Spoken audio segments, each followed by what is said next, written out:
kai hatta mafarkin annabi ka samu rabon mafarkin annabi sallallahu alaihi wasallama, duk wanda ya taba mafarkin annabi ya san shi daban ne, kawai ya san shi daban ne. Akwai abin da yake ji duk lokacin da ya tuna da ya yi mafarkin annabi, kuma ba zai iya faɗa wa mutane ba sabila da daɗin da yake ji. Akwai lokacin da ɗaya daga cikin magabata, al-Imamul Kisa'i, ya yi mafarkin manzan Allah. Da ya yi mafarkin manzan Allah sai annabi ya ce masa, kai ne Kisa'i? Sai ya ce ni ne. Sai annabi ya ce, ka karanta min alƙur'ani.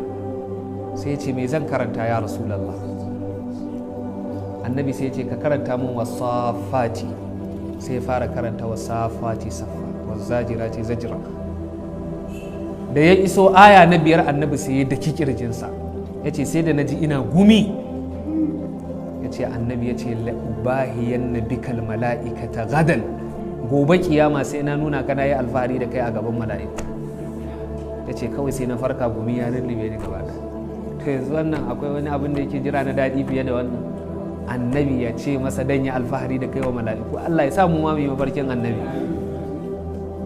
Kuma bayan al-Imamul Kisa'i din ya rasu, aka ce an yi mafarkinsa. Da aka yi mafarkinsa sai aka ce masa, ma fa'ala Allahu bika, da ka mutu me ka gani, yayi Allah yayi da kai? Sai ya ce gafara li bil Qur'an, Allah ya gafarta mun saboda Qur'ani. Yana cikin qurra guda 7 din nan.